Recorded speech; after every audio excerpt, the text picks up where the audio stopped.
This is the first relationship where I don't have to save somebody. When you decide to step out for real this time, it's still scary. I was dating someone that was, one, mature enough to even discuss marriage and be intentional about pursuing it. Like, I love my man. You're not going nowhere. It can get better, but you got to do the work to get there. Your person would not have came if you were not ready. Yeah. Healing isn't linear. Way that you assess things at work, you need to do that with the person that you think you want to be in a relationship with. We have to be locked in with God. Prayer life is so important because the prayer life is how you get that discernment. I watched a person who I love be fake and wear a mask. So now I think, are all y'all like this? Yeah. I probably should be more judgmental. You know what I'm saying? Like, not I'm friends with a drug lord. If forgiveness isn't excusing their behavior, what is it? Right. Seeking. Just flow. He allows you to have the time to be able to get Ari together. And you know, God says if you give, you'll receive. And sometimes we think we're supposed to receive back from that person. Yeah. But God will fund in a different way, in a different aspect. I always say, I have because I give. There were some things that you had to recognize and change. Focus on the things that you want to shift and to change. That's the best revenge.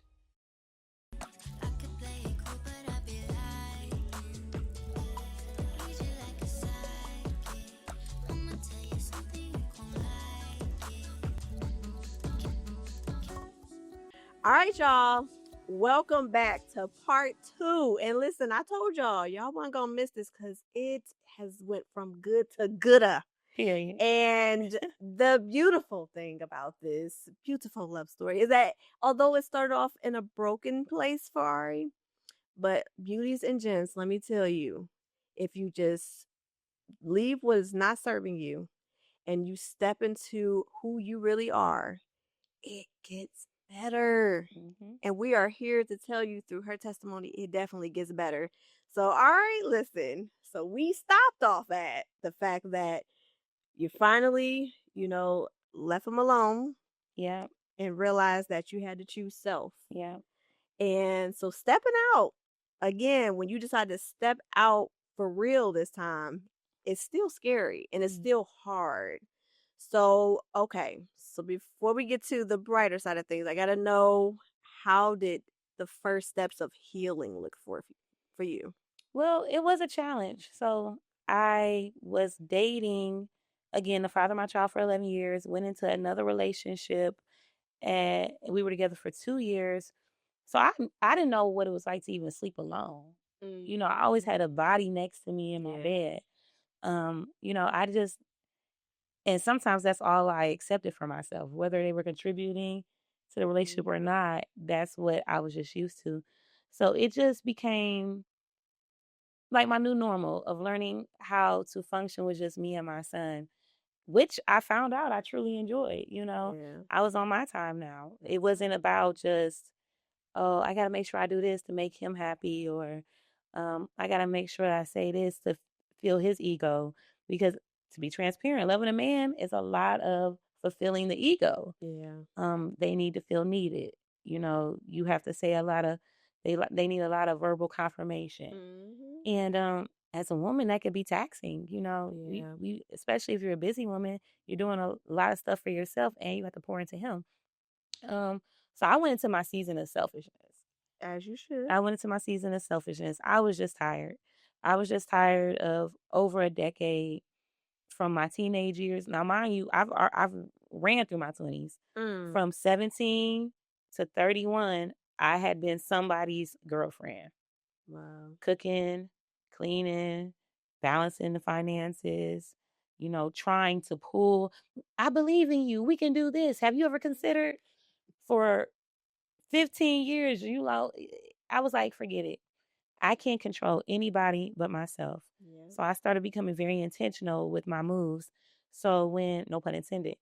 So when steps started blowing up for me and people started noticing me, again, when I started stepping on the platform and I was getting noticed, I didn't realize how much attention or notoriety I was getting. Again, I was in my season of selfishness. I know I'm going to work out 5 days a week and I'm not getting fat during COVID like everybody else. Poor them. Yeah. That's how I was thinking. I'm meal prepping. I'm not going to get fat. Yeah. I'm in my new house. I'm in my new car. Tyler is thriving. It's whatever. Mm. And I wasn't pressed about dating. I'm not going to lie. And ladies, you might be able to understand this. Right after the relationship, I was scared of men. I was scared of men, and not in the physical aspect, more so in the I watched a person who I love be fake Mm. and wear a mask. So now I think, are all y'all like Bye. this? Yeah. Like a man will approach me at the mall. I just think you're so beautiful. And I would look at him and be like, do you? Mm. Like trying to see if there's any lies behind what he's Yeah. saying. Are you gaslighting me? Wow. Are you trying to love bomb me? And that's the trauma that I was having. So I stayed in therapy for a long time. And I knew I wasn't ready to date. But, I really focused on work. I really focused on traveling for step. And my fiance now I've always been the type of person that I always dated people who was always in my space. Like Mm. people who I would never consider, but they were always kind of like this lingering around. Like Mm. friends I already knew, like the father of my child, like I had known him in passing in school. Um, my abuser, of course, we had started off working out with each other because we had the same Mm. trainer. Yeah. Um, my now fiance. So I remember I was on my way to instruct a step class, and I was writing out this is when I was a baby instructor. I was writing out my song list. I'm gonna do Write Me Down first, and then I'm gonna do this song. And then I got a DM that popped up and say, hey, my name is Jay. Da da da da da da da. Boy, please. Mm. I looked at it, put my phone down. Okay. The next day, same time. So now I'm responding. I'm like, well, I ain't been on a date in a minute, and I ain't talked to no men because when I say I have stopped talking to men, and Wow. I just don't have an interest. Yeah. I'm not mad at anybody. I just I'm focused. I'm Yeah. focused on the Nope. prize, I like get it. stacking my money. Um, and I was like, I messaged them back. I was like, hey, I'm on my way to class. I gotta teach class. I'll message you after, right? Girl, I put that phone down. Do you think I thought about him ever again? Hell no. I love you, babe. So sorry. He know the story. Right. Right. He know the story, y'all. I never thought about that man again. Wow. And I'm not trying to be funny. No. My inbox You was were full at that time. Like wow. DMs, like men, hey, I would love to take you out. And I'm like, boo, go away, tomato, tomato. I don't even know. I'm sorry. I love my fiance. I don't even know why I responded back to him. I had so many DMs of unread DMs where Yeah. I was just Wait, did ignoring you them. make a public announcement that you were broken up and With you're healing, well or with how did they know to DM you, or you just been always kind of like well, shooing them away? the public breakup between me and my abuser. Uh, It had it. I mean, months had passed, okay. and men be clocking you. Oh yeah. You know what I'm saying? I'm sure it was a couple of men that was like, all right, it's been 3 months. It's appropriate time to talk to her. Mm-hmm. Because I'm not trying to be funny. Again, very much in the spirit of you like me or you don't. Men gravitate towards me, one, because I'm a great cook, decent shape, I'm Mm-hmm. fit, and I like to work out, and I have great conversation, and I'm not judgy. Like, I probably should be more judgmental. You know what I'm saying? Like, not I'm friends with a drug lord. You know what I'm trying to say? Type judgmental stuff. But anyways, I don't know why I responded back to him. Wow. I was like, I looked at him and I was like, hey, I'm getting ready to teach my class. I'm gonna hit you up afterwards. And he said, okay. Put that phone down, taught my class. Mm. Bro, the weekend happened. Now, mind you, the class is probably like Tuesday and Wednesday. The weekend come up and he messaged me, damn, that's a long ass class. I told you I like a man that make me laugh. He got me, y'all. That is hilarious.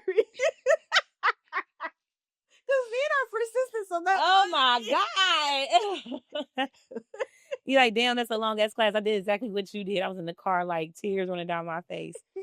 I was like, fine. So I called him and we had one of our first real conversations. Now, mind you, I was telling you, I was traveling a lot over the weekends. I was doing an event every single weekend.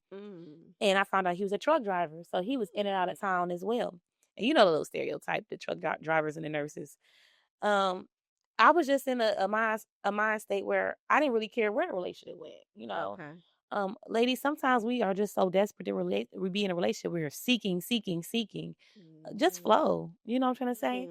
And I felt he was on the same energy because I asked him early on. I'm like, "What's your end game? Like what do you want like out of this or whatever?" And he says, "I'm dating with intention to marry." And even though I really wasn't concerned about marriage, it was nice to know that I was dating someone that was one mature enough to even discuss marriage and be intentional about pursuing it. And my man is 5 years older than me. And I say this all the time. I doubt he's gonna see the whole thing, but if you do, babe, I tell him all the time, he barely made it. I like an older man. See, the last one I dated, the one that that I caught hell with, was a couple of years younger than me. And I said, that's it. That's the last time. So when I was like, in my season of singleness, when I would go on a couple of dates, these men were, mind you, again, 31. They were 41, 42. I dated one 50-year-old for a second. Peaceful time. Yeah. Oh, yeah. They like jazz clubs and watching the sunset. I mean, one guy I was kicking it with, we'll be in bed by 8 o'clock. I'm like, the sun is still out. Wake up at 4:30 to go to the gym, cool. Discipline, but the sun is still out. You know what I'm saying? He almost didn't make it because I was looking for somebody older, but our lifestyles aligned. And he wasn't pressuring me to come see him. I wasn't pressuring him to come see me. And we vetted each other for a very long time. We dated almost a year before we became exclusive. Really? Yeah, like I remember because at the time my fiance lived in the Akron area, Akron Talmadge. So I was traveling 30 to 40 minutes on our off days to go see him and him vice versa. And it was just peaceful. My man is very quiet, very calm. He like what he like. He like anime. He a gamer. And I'm none of those things. You know, I am calm when I'm at home, but when you in the fitness, you learn when you have to be on. And we are polar opposites. Yeah. Polar opposites, y'all. I mean, night and day. Wow. But it works. And we found ourselves just being around each other all the time. And around Thanksgiving, that following year, we had become exclusive. Wow. Oh, our 5 year is coming up next week. Okay. I wonder if he's gonna remember. Oh. I won't judge you if you don't, babe. Who cares? But so easy going, girl. Yeah, yeah. Because I realized I used to be fixated on stuff like that. Yeah. In my toxic relationships. But now I realize when you get what you need, you don't really be caring about the little stuff. Yeah. If that makes sense. No, it does. So we became exclusive and it's been up ever since then. And like my man is very supportive. He's like one of the first guys I've dated that has really poured into me with time. Some men will throw money at you, but my man pours his time into me, which is important because he doesn't have any. Because he's a truck driver. Yeah, I was say he's on the road. Like, I mean, coming to all my events, he be like my stage person setting up the boards. He got a drone. He be the person getting the aerial view. He have his phone out getting the regular view. People at the gym now, when they see him, they be like, Clarence, can you help? Can you help? Can you help? And it felt good to have somebody in your corner because I had been that to somebody for so long. Yep. I have always been someone's helpmate for so long. And I had to check my trauma a lot in the relationship with him because we were together for, so of course, back when I asked him what's your end game, he said, I'm looking to marry. Year 2 came, and now I'm doing this. I'm 35. Wait, I don't know. I'm 33. He's right. So year 2. 33. Okay. I'm 33 and he's like 38. And I'm like, well, what's the end game? Marriage. And my man is very cautious. And I had to check myself like the last time you rushed into something, Mm-hmm. it didn't work. It didn't work out. So I went back to therapy. Um, and I really asked myself, why did I feel the need to have to be in a marriage so soon? And I really Mm. I really realized, well, one of my personality traits and responses is, I had quoted it early on, was needing to feel needed. Like sometimes subconsciously, as women or men, when you don't have a high self-esteem in yourself, Mm-hmm. you sometimes place yourself in less favorable environments because you know that someone in there is going to need saving.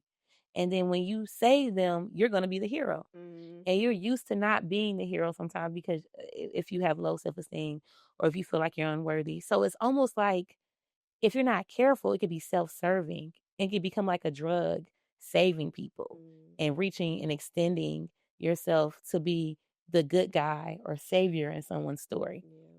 So I was like, well, this is the first relationship where I don't have to save somebody. Like he's self-sustaining. He has his own Wow. home. Yep. He owns his own things. We make the same amount, which is my first man. We made the same amount. Usually it was Mm. always, he might have been clocking more than me when we first got together.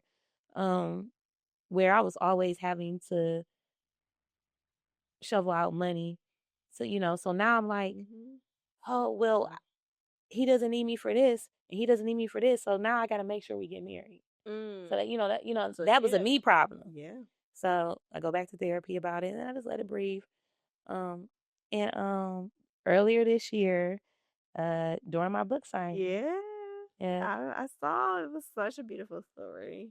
he proposed. He put a ring on it. Yeah. So my book signing was the same day as my birthday. My birthday's in February. So it's almost been a whole year. Oh my God. Wow. He proposed and I was very grateful because he is the first person I ever dated where I feel safe.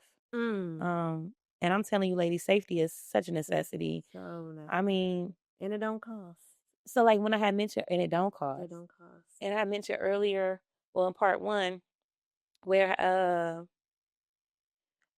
me and my abuser would get into argument and I wouldn't hear from him for a week or two. Mm-hmm. I brought that into this relationship where I was like, we would have a disagreement on something. And mind you, we really don't argue. Mm-hmm.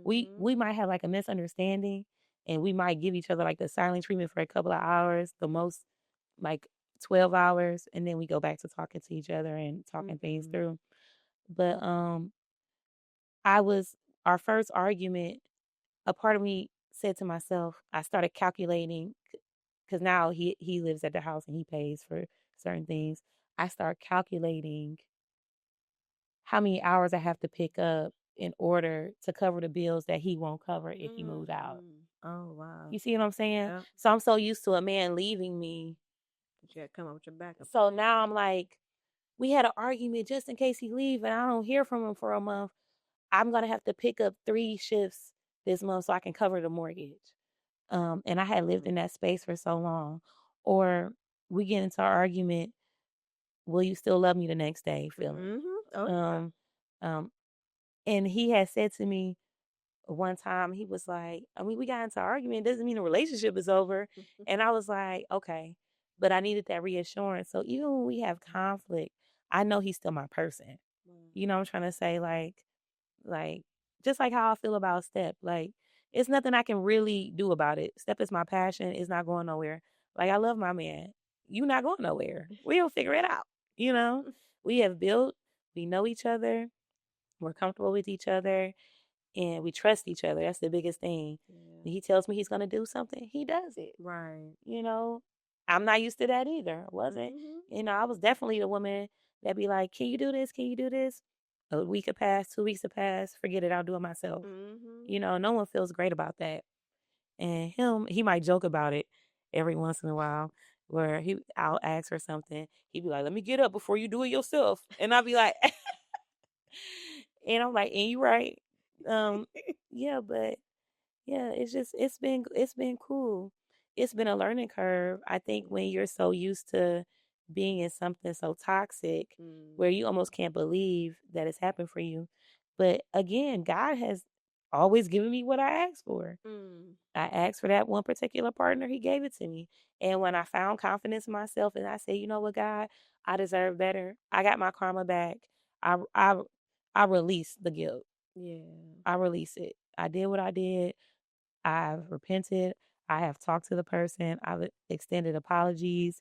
I'm a better person. I've worked on myself. I'm letting that go. I deserve a man that loves me. I deserve a man that's consistent. I deserve somebody who can pour in to me as much as I pour into them. I deserve financial stability. Women I don't care what they say. Do not be scared to ask for financial stability. And I'm talking to black women right now. We're the only Mhm. culture where they make it seem like you're a gold digger for wanting a man who can do for you what you can do for yourself. Yes, you want somebody who can provide for you. So what? Just like he wants somebody who can be a good mother and cook and clean and maintain a stable household, you are allowed to have standards as well. And when I say, God, don't send me no broke ass man. Man clocking six figures. Love you, baby. But I I'm know clocking that's six right. figures. Hey, okay. You know what I'm saying? I don't ask for nothing that I can't provide. All right. You know what I'm trying to say? He's an excellent father. I'm an excellent mother. Mm. You know what I'm trying to say? Like, we don't have baby mama drama. Just like I don't have issues with the father of my child. We have established a rapport. Yeah. So when you are intentional with what you want and you show God that you're willing to work for it and that you're eager to shift and to change and not always pointing the finger at everybody else, like Mhm. I had to go back into therapy and say, oh, this is a me problem. Wow. Like, I'm not going to keep forcing this man to talk about marriage because I'm scared that if we don't get married, then I'm going to lose him. That's a me problem. That's a Mhm. trauma response. So always feeling like you're going to lose something that's good or being scared that because you're only used to having bad, that you better seize this moment while you can. Mm. Hey y'all, I know you're enjoying the episode of Beauty Told. We're gonna get right back to it. But first, I have a question for you. Have you been struggling in your relationship or maybe lack thereof and just need someone you can trust to talk to? Or maybe you find yourself back in them tired, played out games and wonder, how in the world did I get here? Well, guess what? You now can book a session with me at beautytold.com and let's talk about it. Let's heal, let's grow, let's build so that way you can become your better self and that way you can attract what you are desiring and get the relationship that you so deserve. Oh, and don't forget to get your merch such as hoodies as well as mugs. Let's sip, let's talk, and let's make that positive change. We're going to become our best self and I'm going to help you to get there. So again, I have so many to choose from as far as varieties that's best suited for you. Grab the relationship coaching that's going to be that game changer for you. And I can't wait to see you there. What are you waiting for? So right now, everything's good. Our wedding is slated for next year around Labor Day, August 27th to September 8th. We're going to do a destination wedding at Montego Bay. I have not sent invitations out yet. My friends keep saying, I haven't received an invitation. I haven't excluded anybody. Okay. I haven't sent out any invitations yet. But yeah, I'm happy. Yeah, I'm happy. I'm good. that's good. I love it. And that's the thing that I love for Beauty Toe and for all of you guys, beauties and gents, is that it can get better, but you got to do the work to Hmm. get there. I truly believe that your person would not have came if you were not ready. Yeah.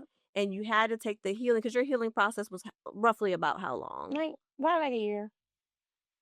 So it takes time. It's not the next day. I'm good. I'm good. I'm good. That's where we talk ourselves into thinking we good and we're really not. And mind you, I'm still healing. I was just saying this Mm. before.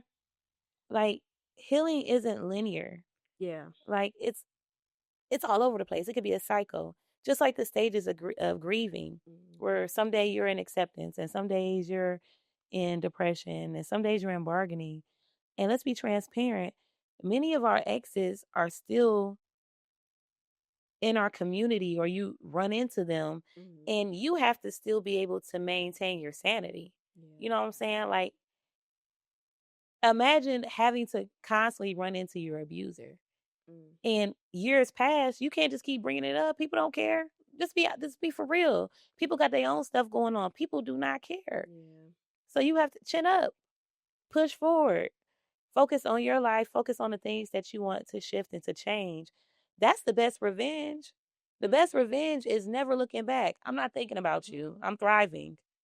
You still here? Go away. I'm thriving. Can't you see me? Like God said, I will prepare my table in front of your enemies. Yeah. Let him do it. Let him do it. Mm. So, yeah, like things are really good. And like I was saying, ladies, don't be scared to get a quote unquote boring man. Like I'm closer to 40 than 30, and I'm not even thinking about my 20s anymore. At some point you just gotta want peace. Yeah. You know That's what I'm good. trying to say? You gotta want peace. We can still travel and do excursions, but if you lose everything, will you have someone in your corner who can support you, not just financially, but emotionally? Because that's what you see. You'll see who's really for you when you can't do nothing for them. That's how you know Mhm. somebody love you. If you can't do nothing for them, are they still gonna be in your corner? Yeah. Hmm. That's good. That's good. Now, I think I have like just one other question. So, looking back, Ari, over what you've been through, what you've been able to overcome, because you are very much the definition of a strong Black woman that really was able to get through one of the hardest times of your life, I'm sure. You know what I mean? So, if you had the opportunity to change anything that has happened in your past, would you? And what would it be? I always think about this. I think about this question often, and I'm gonna say I can't afford to change anything because I don't know if I'll be where I'm at now. Yeah. Um, Mind you, if you had asked me this in 2020, Mm. where I was going through hell, I'll be like, I wish I had never met him, and Yeah. I wish as soon as I got shot in my shoulder, I should have left then. I'm telling you, like I went so low where God had no choice but to restore me. Like Mm. I had no choice to be built up from scratch. I had to do a lot of self assessment, figure out a lot of things, um, learn how to communicate. Yeah. You know what I'm trying to say? I wasn't always a great communicator. Uh, so no, I wouldn't change anything. I might have I might have double dared him to put his hands on me the first time, but outside of that, no, we can keep it going. It's cool, and I I'm working on forgiveness. That's one of my Okay. Hey Chi, my friend she heavy in the church, super spiritual. One of my biggest flaws is forgiveness. Mm. Um, I feel like I love who I love so hard. And this Mm. is with friendships too. So if you do one thing to play with me, I have a hard time excusing that. So and Christ talks about grace all the time Yeah. and extending it. And I'm like, God has forgiven me countless times.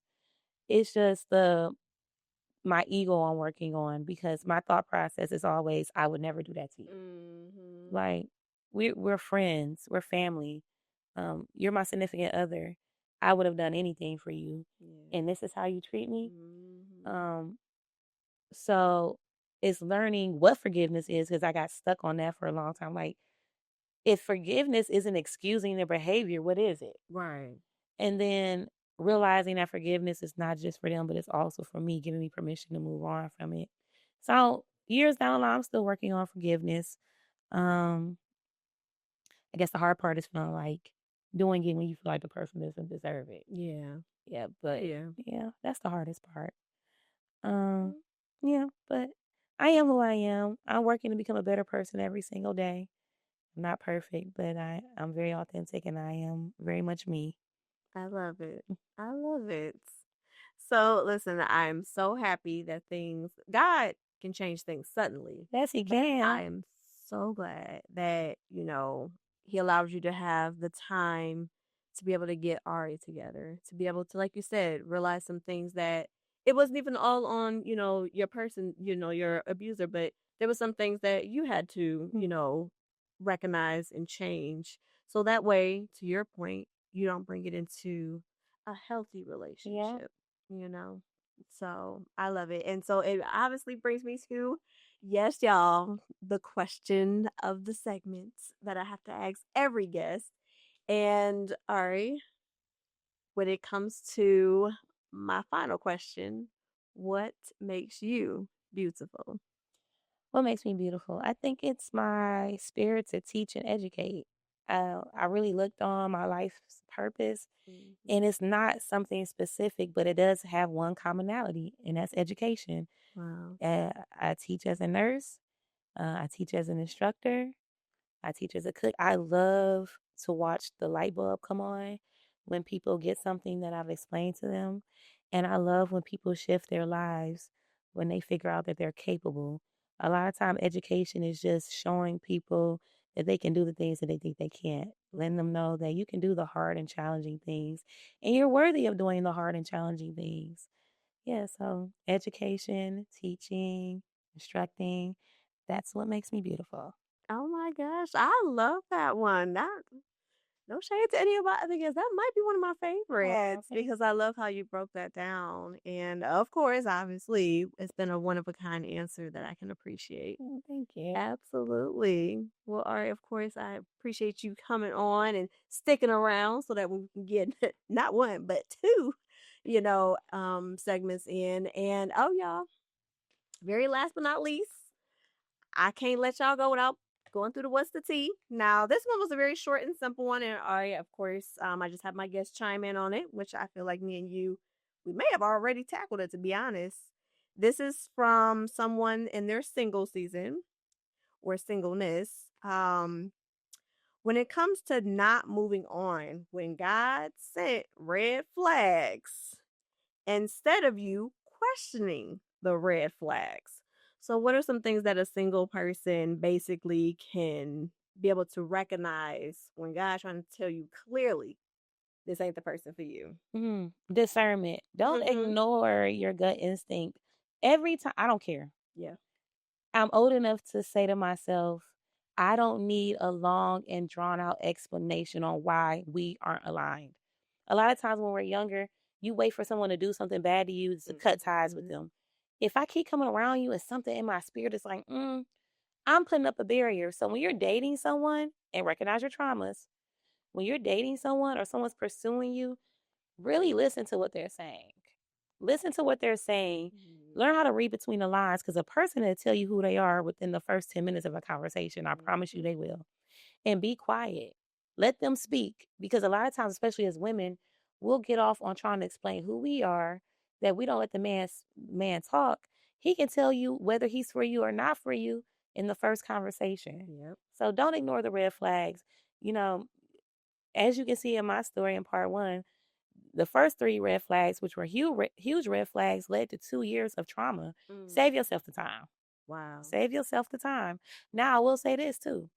Again, recognize your trauma. Go to therapy before you start dating. I'm a real proponent of that because sometimes you've been in so many traumatic experiences that a person's imperfection can be disguised as a red flag. Mm-hmm. So just because I don't like the same food as you doesn't mean it's a red flag, you know. Right. Or, just because you're a morning person and I'm a night person and our schedules conflict doesn't mean it's a red flag. Mm-hmm. Some things I think we're in a culture where we're so quick to cancel everything Right. that doesn't align with us 100%.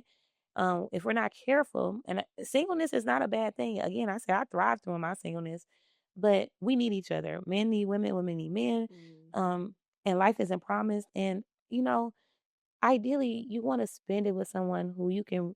If you had to die, it would be with somebody who loves you and covets you and protects and takes care of you. So, in order to find that, you're really going to have to take the time to pay attention. So, the same way that you assess things at work, you overanalyze things at work, and Mm-hmm. you really take the time to acknowledge information at work, you need to do that with the person that you think you want to be in a relationship with. Dang, girl. I don't know if I can follow up with that. That was Oh. all so good. And you literally took the words out of my mouth. We have to be locked in with God. Prayer life is so important Mm, because the prayer life is how you get that discernment. yeah. And that way you can be able, oh my God, I can't even name the amount of times I've been able to boop, boop, boop, just eliminate Mm, so many of the contestants that just, they weren't going to fit where I am today. That yeah. person may have fit maybe back in my 20s when, Mm, let's go with the flow, whatever. Sure, let's do it. But when you become more mature, when you have done the growing, when you have doing the healing, because like you said, it's a continuous thing, you start to realize like, oh no, he still got some work to do, yeah, and this ain't gonna work. this ain't gonna work. It's And ain't it's gonna work. okay. It's okay. It's no okay for problem. it not to work. And y'all can still be friends. I am friends with 95% of my exes. Mm-hmm. So it's okay to still be cool and just know that we can just amicably split up and it's no hard feelings. I still wish you well. You still wish me well. I just had an ex send me a reel just today or yesterday. And you winning in the season. Like Oh, thank you. that's cool. I appreciate that. There's no flirtation with it. There's nothing. It's just respect and a mutual understanding. So I agree with you 100%. Discernment is going to be your key factor that you can be able to spot these red flags immediately. God will show you, and He gives you, the Bible speaks to this, He gives you a way of escape. So you don't have to, like you said, go down that rough path. God giving you a way that you can be able to exit stage left easily. And I think James in the Bible, James speaks of using these two ears to hear versus your one mouth to talk. If you listen more intently and be able to really process what they're saying, like you said, a lot of times, even the listening, you'll be able to catch on to things like, oh, like, oh, what? Oh no, did he just say that for real? Or did she just say that for real? And to cut them off. That's it. End of story. All right. I told you, I felt like it was going to be a quick one. It's good. And it's a simple answer, but it takes work, dedication, and truly your relationship with the Lord and strengthening that relationship because at one point, I journaled about this. I'm like, dang, it's like my superpower. Like, it's saying unreal that I can catch on to these things so fast and I'm saving so much time that you can't get back. Time that you can't get back. Can't get back. I done got friends back, money back, but I ain't never got time back. Nope. So I hope that helps. Thank you to the beauty that sent it this time. I'm really loving this, y'all. I mean, chime in, let your girl know how y'all feel. But I'm loving the what's the tea and keep them coming. DM me, email me, all the things.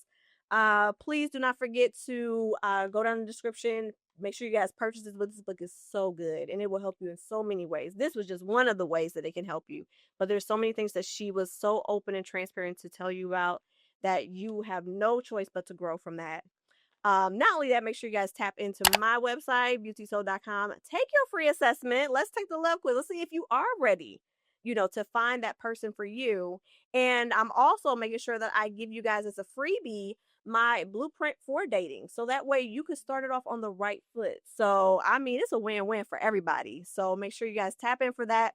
If you need to go a step further, if I could be help of any way, your relationship coach is here. I got you. So your coach Britt is here to be able to help you, hold your hand. Let's get through this. Let's not keep going through the same messiness and toxicness. Let's step into the better us so that way we can be able to step into the better boo and relationship that God has intended for you. And don't forget my girl Ari. Make sure y'all tap in with the step class. She's also a life coach and helping you in every way that she can. So y'all got not one, but y'all got two ways that y'all can be able to become a better person. So no excuse. All right. So I hope you guys enjoy both part 1 and part 2 with Ari. And again, you guys, if you haven't subscribed, make sure you subscribe. Make sure you like, comment. How did this change your life? How does it inspire you, motivate you in some type of way? How did it educate you on some things? So we want to hear. We're ready. We ready. Fingers on the trigger, ready to comment back to you and show you love. And let's just keep this thing growing and glowing together. And we all gonna be out here flourishing in our beautiful relationships. So I thank you guys again so much. Ari, thank you. Thank you, my guys. beautiful queen. And I will catch you guys next time. And of course, as always, let's make a change. Amen.